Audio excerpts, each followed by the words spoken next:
출애굽기 19장 16절에서 20장 2절까지 제가 봉독하겠습니다.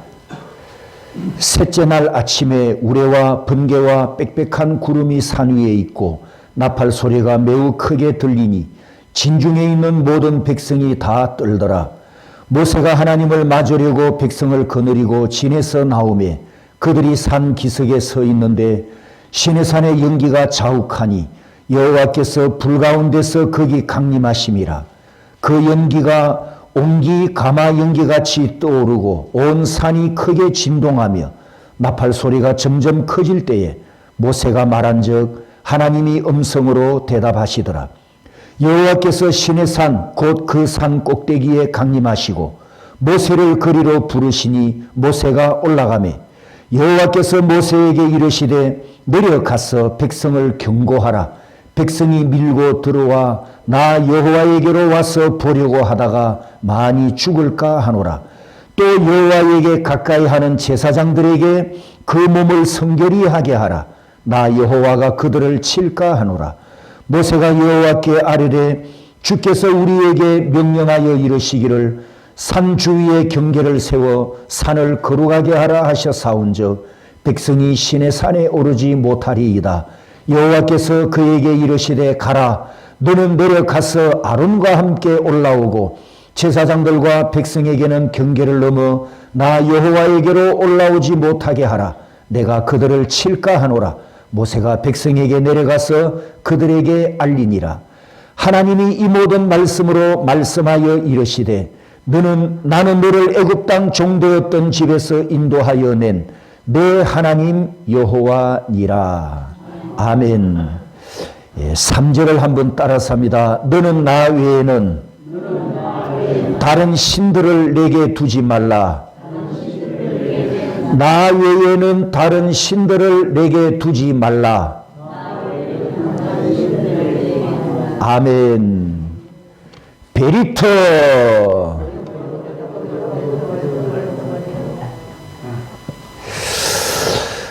한 번 더 따라서 합니다. 나는 내 하나님 여호와니라. 출애굽기 19장을 결론으로 오늘 말씀드리면서 5개의 말씀 메뉴를 준비했습니다. 재계약, 하나님의 서명, 또 절기민족에서 감사민족으로 말씀의 체질화, 5번째는 여호와의 얼굴의 계명. 이 5개의 주제들은 하나하나씩 또 말씀을 음미해 보면 하나님 말씀의 진국을 아마 여러분이 맛보게 될 줄 믿습니다.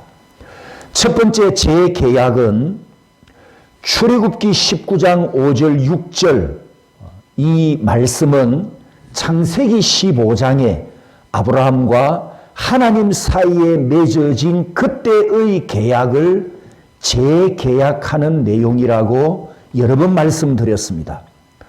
아브라함이 후사를 간절하게 기다리다가 부부의 몸이 점점 늙어가니 엘리에셀을 양자로 입양하려고 했지만 하나님께서 창세기 15장에서 거절하시면서 내 몸에서 내 상속자가 태어나리라 이렇게 약속하십니다. 아브라함이 늙어가는 몸으로 자기 몸에서 상속자가 태어나게 한다는 하나님의 약속을 믿고 그 약속을 믿었을 때 하나님께서 어떻게 하셨다고요? 너는 의인이다. 너는 의롭다. 이렇게 믿음을 의롭다고 인정해 주십니다. 이렇게 의롭다고 인정을 받으면서 믿음으로 출발한 아브라함에게 22장에 가서는 하늘의 별과 같고 바다 모래와 같은 후손을 주셔야 하는데도 아브라함아 내 독자 내 외아들 이삭을 번제물로 바치라 이렇게 하나님께서 요구하셨습니다. 아니 이것은 이 말씀은 하나님의 약속과 맞지 않을 뿐 아니라 오히려 약속과는 반대되는 내용이잖아요. 25년 동안 애간장 태우면서 기다리게 했다가 나이 100살에 이삭을 주셨는데 이미 노부부의 몸은 아이를 생산할 수 없는 죽은 몸과 같이 늙어버렸는데 겨우 25년 만에 하나 준 그 외동아들까지 번제물로 바치라고 하시니 이런 하나님을 믿고 따라갈 수 있겠습니까? 그런데 아브라함은 하나님의 말씀도 믿었고 하나님의 약속도 믿었고 하나님의 명령에도 순종합니다.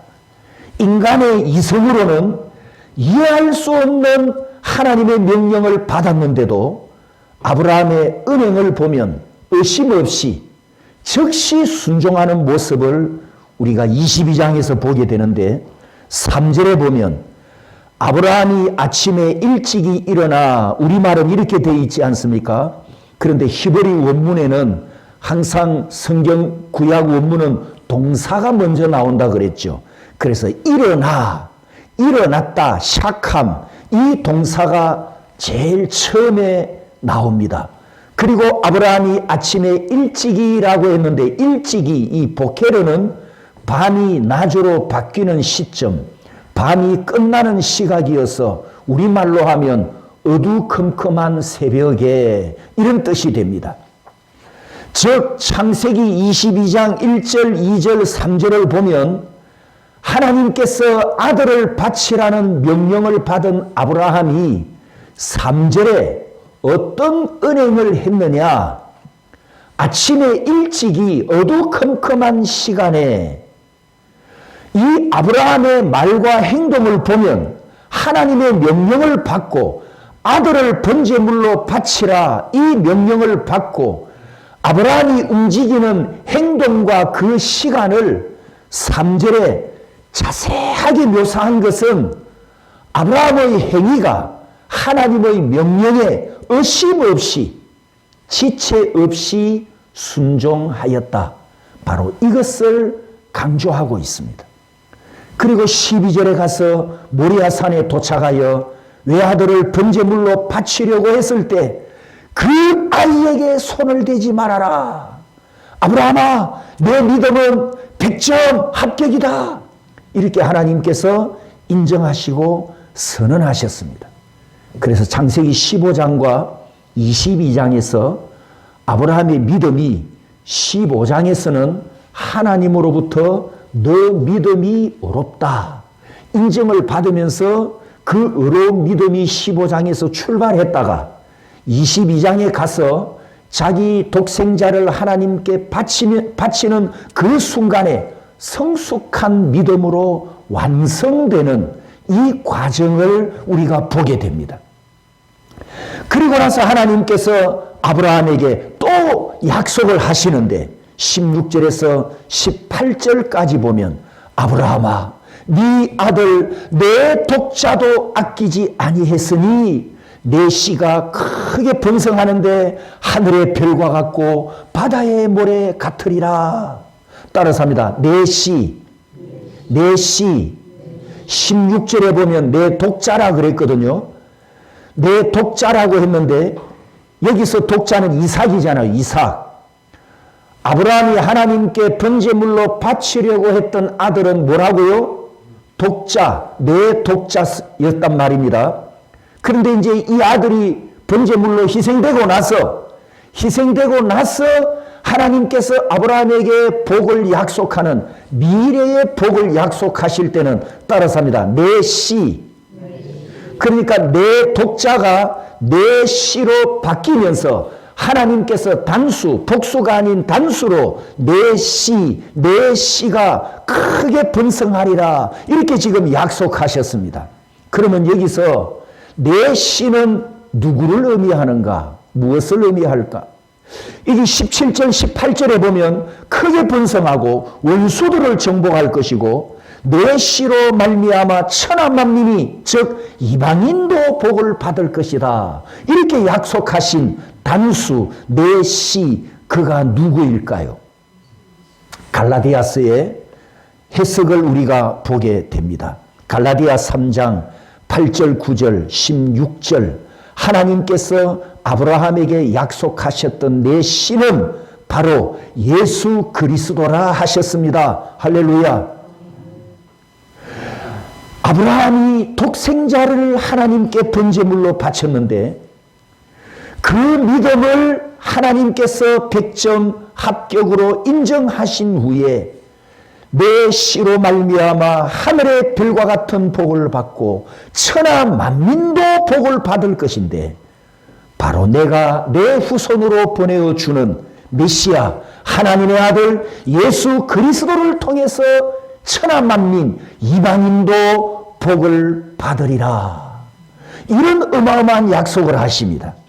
그러면 창세기 22장에서 말씀하는 후손, 그 후손은 누구일까요? 갈라디아 3장 7절에 이렇게 해석합니다. 믿음으로 말미암은 자들은 아브라함의 자손인 줄 알지어다. 29절에 너희가 그리스도의 것이면 곧 아브라함의 자손이요. 로마서 4장 16절에 아브라함은 우리 모든 사람의 조상이라. 즉 갈라디아서와 로마서에서 말씀하는 아브라함의 후손, 하늘의 별과 같고 바다 모래와 같은 아브라함의 자손은 누구라고요? 예수 믿고 구원받은 성도들이랍니다.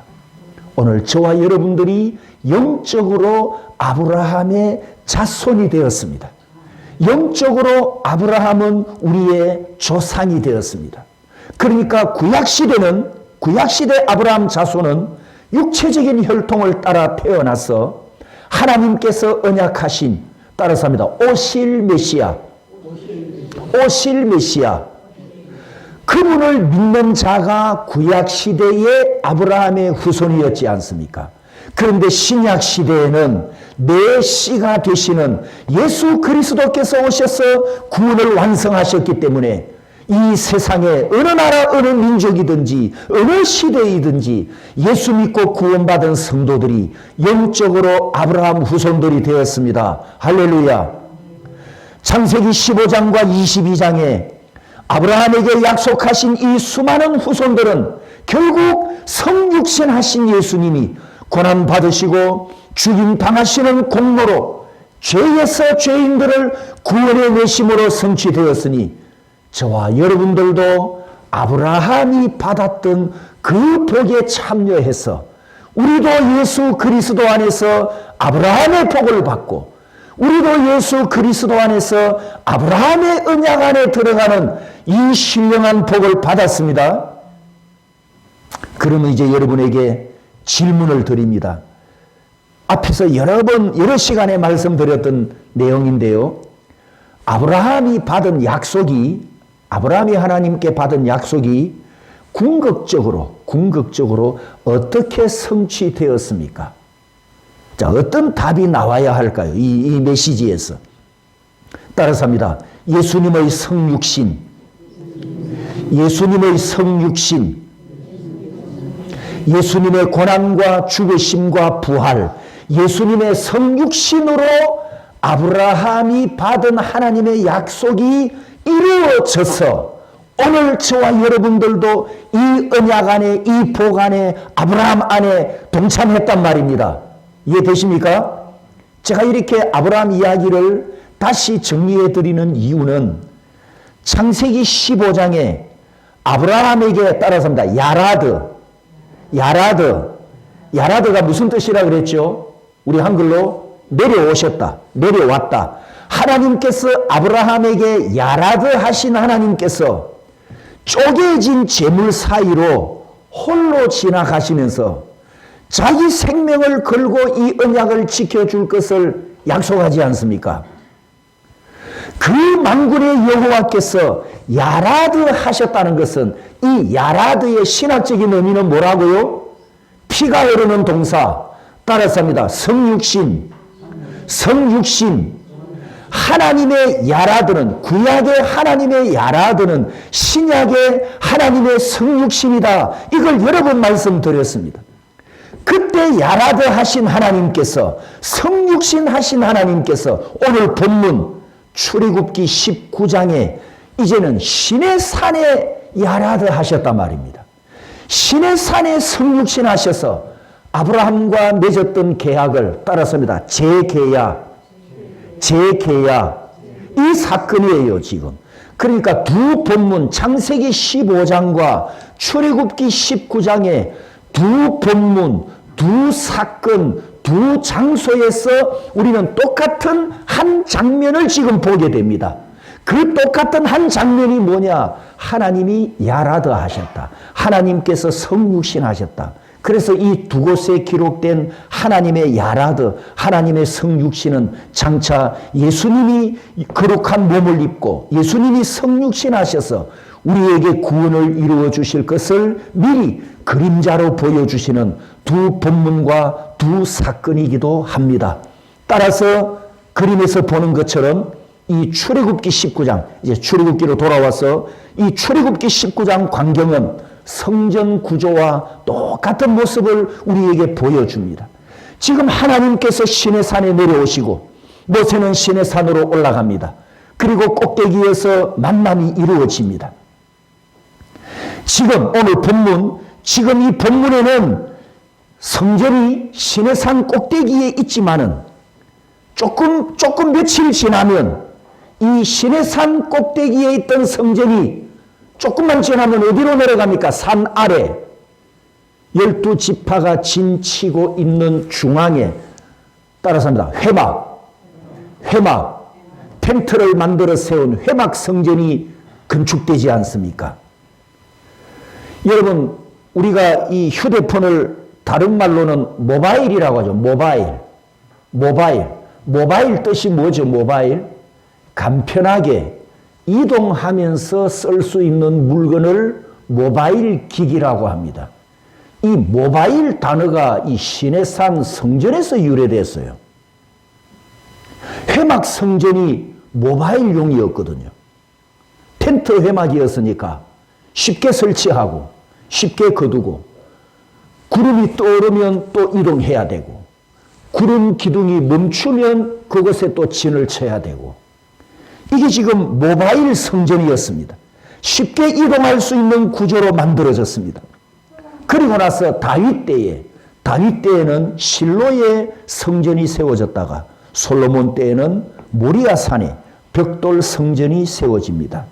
그리고 예수님이 오셔서 사람 손으로 벽돌로 만든 성전이 아니고 예수님이 오셨을 때에는 사람 손으로 벽돌로 세운 성전을 무너뜨리시고 죽음과 부활로 자기 몸을 성전으로 세워서 예수 믿고 구원받은 성도들이 예수 그리스도의 이름으로 모이는 곳마다 성전이 되게 해 주셨습니다.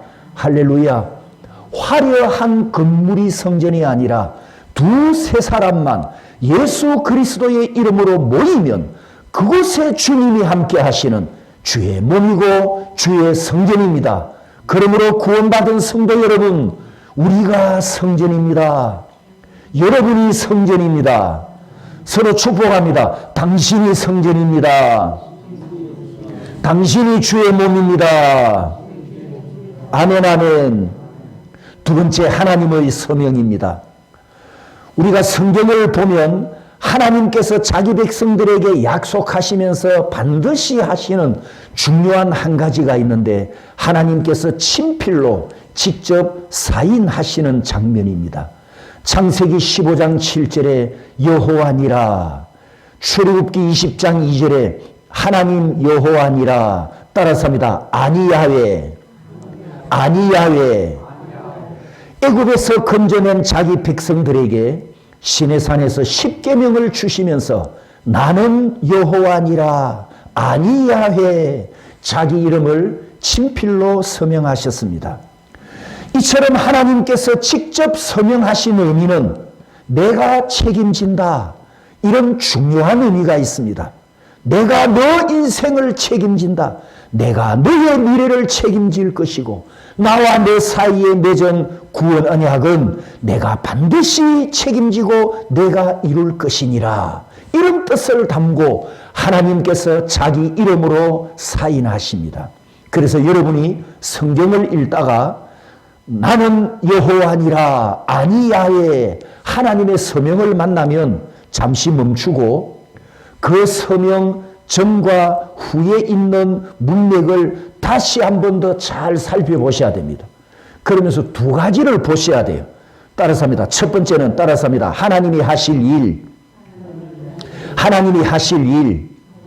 두 번째 따라서 합니다. 우리에게 주시는 약속. 우리에게 주시는 약속.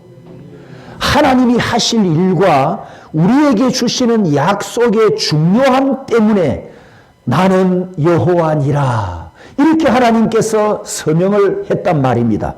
그래서 서명을 했기 때문에 하나님의 이름으로 서명했기 때문에 그 두 가지는 그만큼 중요한 내용이어서 반드시 확인하고 우리 마음에 새기고 넘어가야 할 만큼 중요한 내용입니다.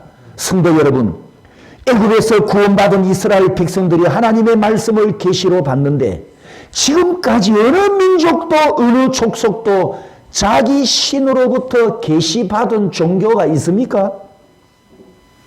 신이 직접 야라드 하시고 신이 직접 성육신 하셔서 자기 자신을 희생하면서까지 구원을 이루어 주시겠다고 언약하는 종교가 어디에 있고 그 신이, 그런 신이 어디에 있습니까? 예수 그리스도 안에서 구원받은 우리뿐입니다. 그래서 성도들을 약속의 자녀라 부르고 언약 백성이라고 부릅니다. 그러니 성도 여러분, 이렇게 참 좋으신 하나님을, 유일하게 살아계신 하나님을 내가 아버지라 불렀으니 이렇게 좋으신 하나님을 우리는 평생 감사하며 살아가야 하지 않겠습니까? 세 번째, 절기민족에서 감사민족으로 발전합니다. 바염 하제 그날에 임한 하나님의 말씀은 지금 돌판에 십계명을 기록하고 이 십계명이 확대되면서 도덕법, 제사법, 시민법과 함께 구약의 율법을 받습니다. 출애굽기 19장 3절에 보면 너는 이같이 야곱의 집에 말하고 이스라엘 자손들에게 말하라. 야곱의 집은 개인을 의미하고 이스라엘 자손은 쇠모터, 공동체를 의미한다고 1장 1절에서도 말씀을 드렸습니다. 지금 하나님께서 율법을 선포하시는데, 율법을 주시는데 이스라엘이라고 하는 공동체에도 주시고 야곱의 집 각각 개인에게도 율법을 주셨다, 그런 뜻입니다. 따라서 하나님께서 이 십계명과 율법을 주시면서 언약을 맺으실 때 공동체와도 언약을 맺지만 개인 한 명 한 명과도 언약을 맺습니다. 이스라엘 전체와 계약을 맺지만 개인 한 사람 한 사람과도 계약을 맺습니다. 이게 왜 중요하냐? 이걸 왜 또 반복하느냐? 만일 이 계약을 어기면, 하나님으로부터 받은 율법을 통해서 계약을 어기면 하나님께서 이스라엘이라고 하는 공동체에도 책임을 묻지만 개인 한 명 한 명에게도 책임을 물으신다는 뜻입니다. 여리고를 정복할 때 좋은 사례가 있습니다. 여리고를 정복할 때 거기서 값나가는 물건을 아간이 도둑질을 하지 않습니까? 자, 이때 범죄는 누가 했습니까?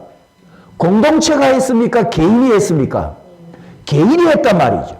개인이 범죄했는데 하나님은 그 죄값의 책임을 누구에게 물었죠? 공동체에 물었어요. 아이성을 공격할 때 36명이 전사합니다. 개인이 범죄했는데 하나님께서 그 죄값은 공동체의 책임을 물었던 겁니다. 그러니까 하나님의 나라는, 하나님의 교회는 나 교회하고 아무 상관없어, 나 저 사람하고 아무 상관없어, 나는 나 개인이니까 예수 믿는 저 사람하고 아무 상관없어, 그게 아니라는 거죠. 개인이 공동체이고 공동체가 개인이고 우리는 함께 구원받은 구원 공동체이지 않습니까? 함께 천국 갈 공동체이고 함께 하나님을 아버지라고 부르는 한 믿음을 가진 믿음의 공동체이기 때문에 하나님의 말씀은, 하나님의 약속은 우리 교회 전체에도 해당이 되고 각각 한 사람 한 성도에게도 다 해당이 된다는 것을 출애굽기 19장 3절에 야곱의 집에 말하고 이스라엘 자손들에게 말하라. 이 말씀이 우리에게 가르쳐 줍니다. 신약에 와서는 어떻게 됩니까? 여러분, 신약에 와서 구원은 공동체 때문에 구원받습니까? 나 개인 때문에 구원받습니까? 개인이죠. 그렇습니다. 신약에 와서 구원은 철저하게 개인적인 신앙 고백으로만 받습니다. 가정 공동체가 예수를 믿고 우리 교회 전체가 그리스도인이지만 내가 구원받는 것은 우리 교회 믿음이 좋아서 구원받는 게 아니고 내 믿음이 좋아야 구원받습니다. 맞습니까? 개인의 신앙 고백으로 구원받습니다. 내 가족 중에 나보다 신앙이 더 좋은 부모님이 있고 자녀가 있고 형제가 있더라도 그 부모님 뼈에게 내가 구원받는 것이 아니고 오직 하나님과 나 사이 1대1의 관계, 내 신앙 고백으로만 내가 구원을 받습니다. 이스라엘 백성들이 이렇게 하나님께 지금 율법을 받는데 이 율법이 나중에는 절기로 발전합니다. 1년 중에 7대 절기가 있지 않습니까? 절기로 발전하면서 따라서 합니다. 절기민족. 1년에 7번 절기를 지키면서 그 절기는 전부 구원을 기억하고 기념하고 구원을 감사하는 감사의 축제거든요. 축제. 절기는 축제였습니다. 그래서 이 절기 민족이 절기를 지키면서 따라서 합니다. 감사민족. 구원받았으니까. 애굽에서 구원받았으니까. 이 세상에서, 이 장망성에서 우리가 구원받았으니까 하나님을 찬양하는 이 구원을 기쁨으로 노래하는 감사민족으로 발전됩니다. 1년 내내 반복해서 지키고 기념하는 절기들은 구원받은 것을 기뻐하고 찬송하며 감사하는데 여러분, 이 세상의 어느 나라가 1년 내내 이렇게 감사 축제를 지내며 행복하게 살아갑니까? 살아계신 하나님의 계시를 받고 하나님의 말씀을 받고 이 장망성에서 예수 그리스도의 공로로 구원받은 우리 성도들만 1년 내내 하나님께 감사하면서 행복하게 살아가지 않습니까? 이사야 44장 2절에 따라서 합니다. 내가 택한 여수로나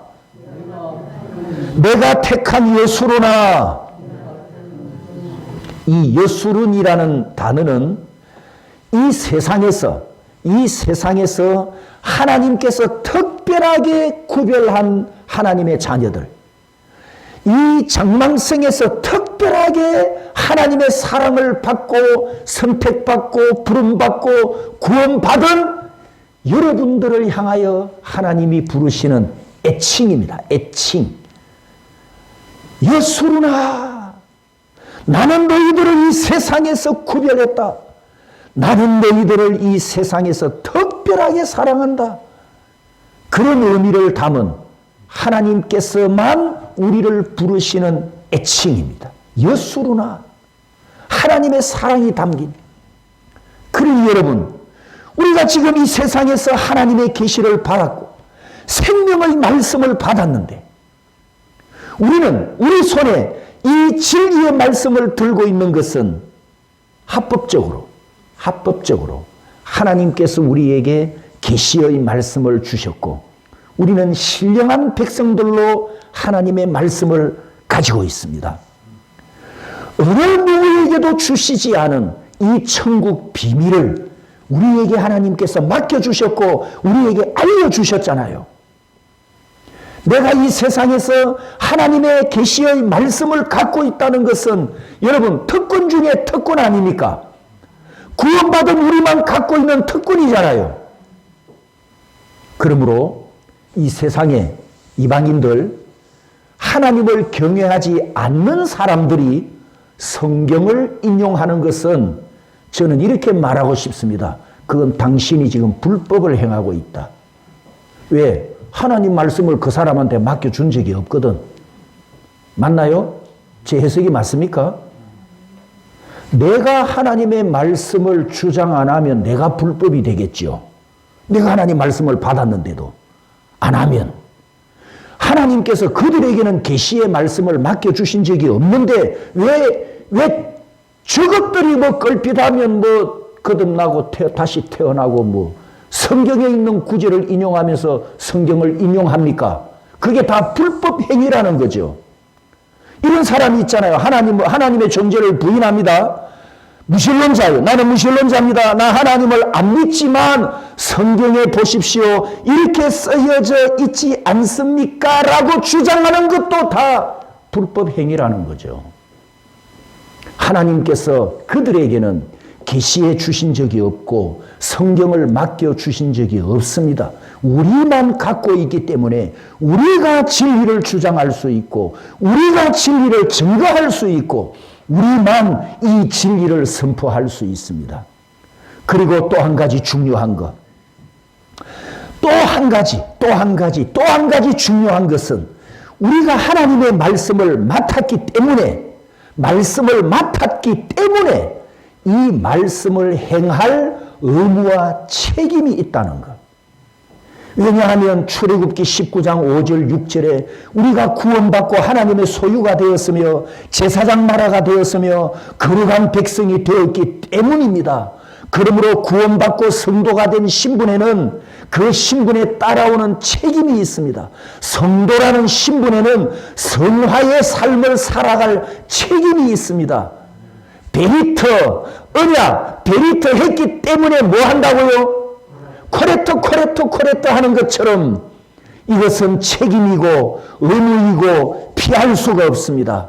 그러니 성도 여러분, 우리는 구원받았기 때문에 감사함으로 당연히 하나님의 말씀에 순종해야 될 줄 믿습니다.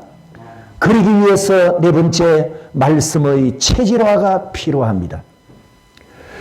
그것을 하나님께서 바로 출애굽기 19장의 3절에 말씀하셨는데 따라서 합니다. 말하고 말하라.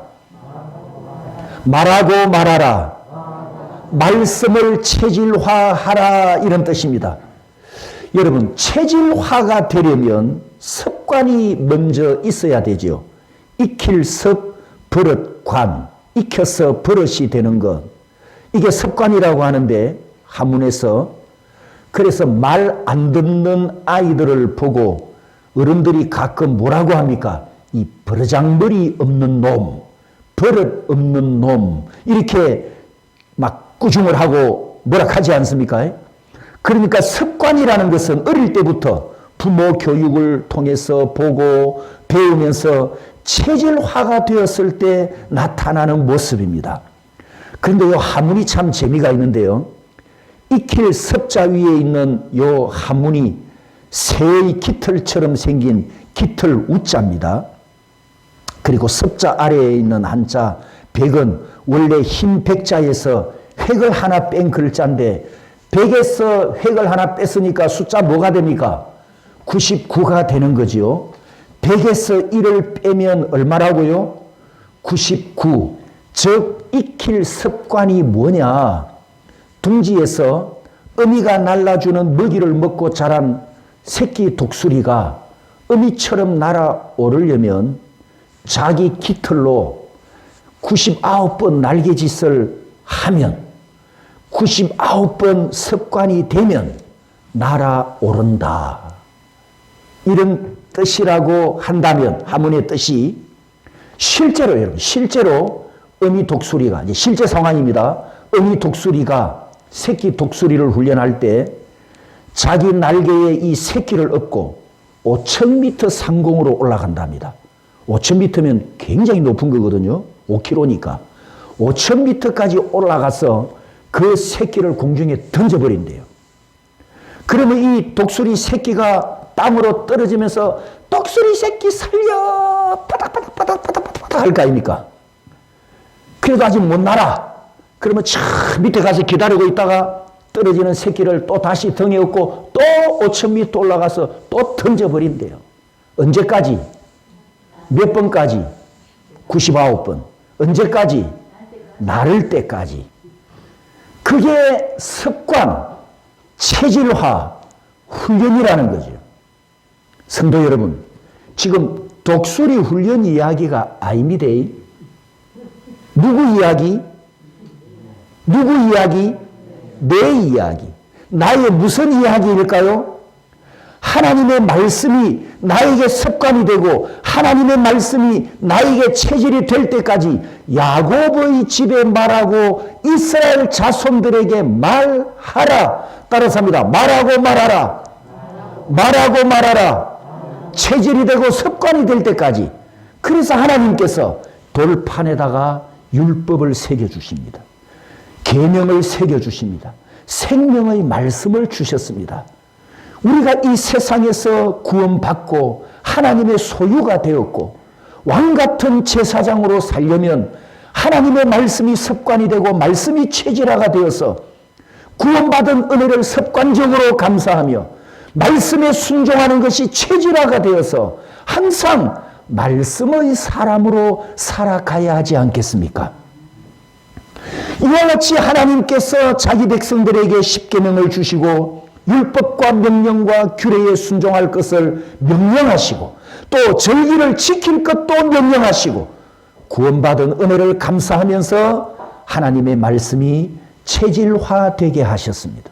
성도 여러분, 하나님의 말씀이 내 가슴에서 머리로 눈과 귀와 입술과 손을 거쳐서 내 발까지 내려갔다가 온몸을 통해서 내 속 깊은 양심과 영혼에까지 진리의 말씀으로 기록되는 체질화가 이루어져야 될 줄 믿습니다.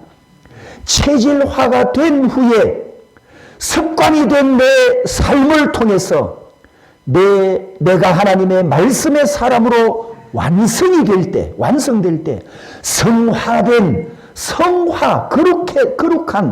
거룩하신 하나님을 닮는 그리스도인으로 재탄생하게 되지 않겠습니까? 이렇게 되어야 누가 나를 툭 쳐도 이게 안 튀어나오고 하나님의 말씀이 입에서 툭 튀어나오지 않겠습니까? 하나님의 말씀이 습관이 되고 말씀이 체질이 되는 말씀의 사람들이 되시기를 축복합니다. 감사가 체질이 되어 평생 감사하는 성도들이 되시기를 축복합니다. 마지막 5번째 메뉴 따라서 합니다. 여호와의 얼굴의 계명. 여호와의 얼굴의 계명. 하나님께서 시내산에 내려오실 때 하나님의 모습을 보여주셨습니다. 어떤 모습으로 보여주셨죠? 구름이나 연기나 지진이나 나팔 소리나 땅이 흔들거리는 이런 상징적인 모습으로 하나님의 존재, 하나님의 모습을 보여주셨는데 20장에 와서는 돌판에다가 십계명을 기록하면서 말씀으로 하나님의 모습을 나타내셨습니다. 특히 첫 번째 계명을 우리가 유의해야 하는데요. 3절 따라서 합니다. 너는 나 외에는 다른 신들을 내게 두지 말라. 여기서 나는 파님, 하나님의 얼굴을 의미합니다.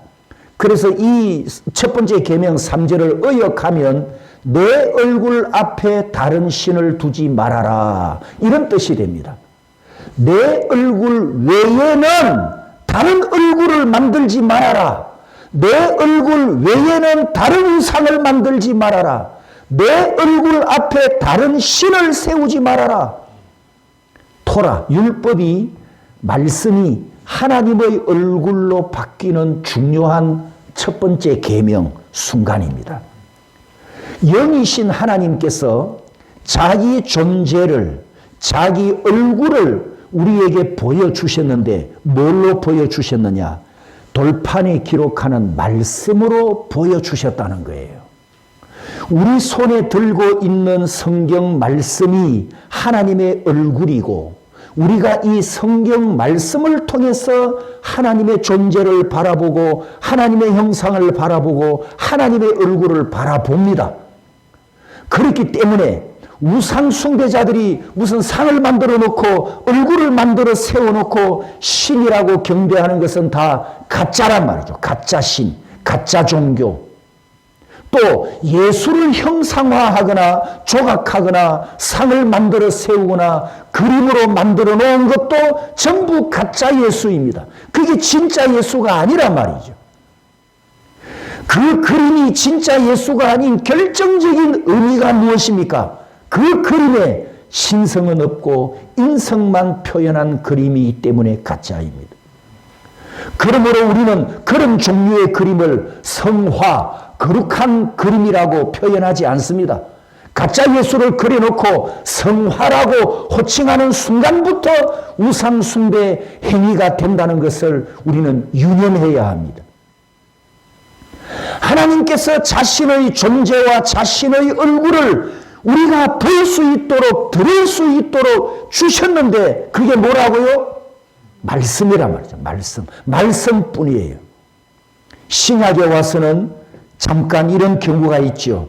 예수님의 몸을 상징하는 떡, 예수님의 피를 상징하는 포도주 잔이 있지만 이것도 이 포도주와 이 떡은 우리가 천국 갈 때까지 이 땅에 있을 때만 먹고 마시는 거예요. 그런데 천국 가서도 영원히 변하지 않는 것은 하나님의 진리의 말씀이지 않습니까? 영원히 사라지지 않을 것은 진리의 말씀이거든요.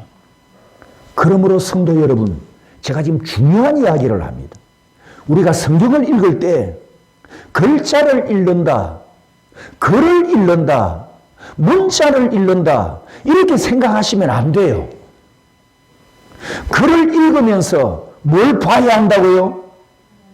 하나님의 얼굴을 내가 지금 보고 있다. 아멘. 이 글을 읽으면서 나는 지금 하나님의 얼굴 앞에 서 있다. 이렇게 생각해야 돼요. 굉장히 중요한 의미입니다. 그래서 첫 번째 계명이 10개의 계명 중에 첫 번째 계명이 너는 내 얼굴 앞에 다른 신을 두지 말아라. 이렇게 하나님께서 명령하신 겁니다.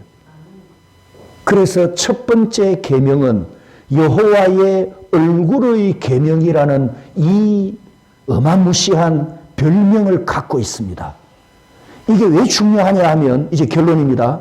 다시 말씀드리면 여호와의 얼굴 앞에서 첫 번째 계명이 시작되었거든요. 첫 번째 계명부터 여호와의 얼굴 앞에 시작되었기 때문에 나머지 9개도 전부 하나님의 얼굴 앞에서 행한다는 중요한 의미가 있습니다. 10개의 계명에 순종하든 불순종하든 하나님의 얼굴 앞에 서 있습니다. 예를 들면 살인하지 말라 이 계명을 어겼다고 합시다. 어디서 살인했다고요? 어느 장소에서 살인 행위를 했다고요? 하나님의 얼굴 앞에서. 십계명이 기록된 돌판을 들고 있는 내가, 이 66권 성경을 들고 있는 내가 하나님의 얼굴 앞에 서 있다면 여러분, 우리는 경외심과 감사와 두려움과 떨림으로 이 말씀대로 행하지 않을 수가 없습니다. 어떤 간 큰 사람이 하나님의 얼굴 앞에서 도둑질을 하겠습니까? 여호와의 얼굴 앞에서 다른 신을 만들면 안 되고, 여호와의 얼굴 앞에서 다른 신을 섬기면 안 되고, 여호와의 얼굴 앞에서 안식일을 못 지키면 안 되고, 여호와의 얼굴 앞에서 불효하면 안 되고, 여호와의 얼굴 앞에서 살인하면 안 되고, 여호와의 얼굴 앞에서 도둑질하면 안 되고, 여호와의 얼굴 앞에서 이웃 것의 탐내면 안 되고, 9번째 계명, 거짓말하지 말라고 했는데 거짓말을 하면 사람에게 거짓말하는 게 아니라 사람에게 거짓말하면 하나님의 얼굴 앞에서 하나님을 향하여 거짓을 주장하는 죄가 됩니다. 마지막 10번째 계명, 이웃이 가진 것은 하나님께서 그 사람에게 주신 분복이기 때문에 탐내지 말아야 합니다. 이웃의 것을 탐내면 이 역시 하나님의 얼굴 앞에서 탐심을 품는 죄가 됩니다. 성도 여러분, 하나님의 얼굴이 어디 있습니까? 하나님의 얼굴이 어디 있다고요? 신학적으로 하나님의 얼굴이 어디 있습니까? 말씀에만 있습니까? 신학적으로 어디에 있습니까? 따라서 합니다. 편재하시는 하나님. 하나님의 얼굴이 어디에 있습니까? 온 세상에. 천지를 만드신 하나님께서 하늘과 땅에 안 계시는 곳이 어디 있습니까?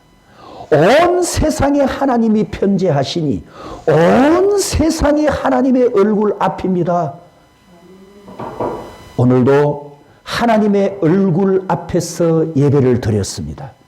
내일부터 여세 동안 하나님의 얼굴 앞에서 살아갈 때 말씀의 사람으로 살고 범사에 감사하면서 코레터 성화를 이루어가는 복된 삶이 되시기를 주님의 이름으로 축복합니다.